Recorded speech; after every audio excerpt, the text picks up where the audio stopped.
berdakwah bukan hanya di masjid, bukan hanya di rumah, bukan hanya di jalan, tapi juga bisa melalui sosial media.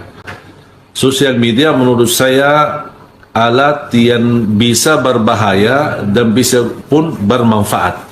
Jangan salah guna, karena kita akan dihisab oleh Allah Subhanahu wa taala apa yang kita isi dalam sosial media kita.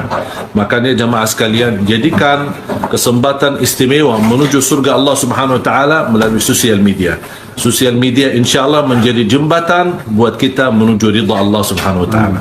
Hadis Muslim nomor hadis 1893. Man dalla ala khairin, siapa yang menunjukkan pada kebaikan, tunjukkan saja.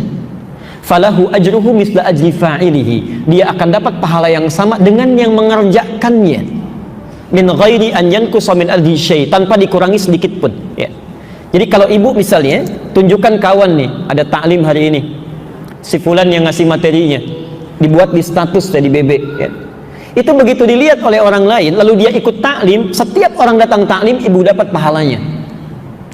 Qadarullah kita ada hambatan, kita nggak bisa datang, tapi 10 orang datang, kita dapat pahala dari 10 orang itu.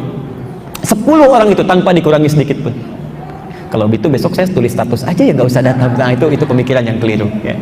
Coba daripada menulis yang sia-sia, ya, kan bisa tuh di BB, di WhatsApp tulis waktu sholat untuk Kelapa Gading, subuh jam sekian, zuhur jam sekian, asar jam sekian, sampai isya jam sekian.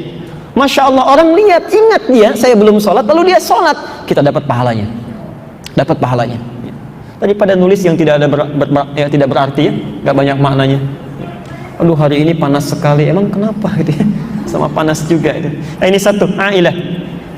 Nah, kalau ibu saling menolong, saling bantu, itu derajatnya di akhirat akan diangkat oleh Allah. Misalnya ketemu dengan jamaah Malaysia di airport, saya suka video yang dipotong 2 menit, 1 menit yang ketemu di Instagram. Rajin Ustaz buat ya.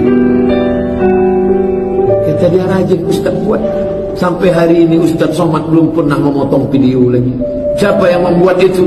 Adik-adik kita sempat merekam, sempat mengupload, sempat memotong video pendek-pendek. Mereka tak pernah dikenal, namanya tak ada, balehonya tak ada, tapi pahala dia lebih banyak daripada Abdul Somad.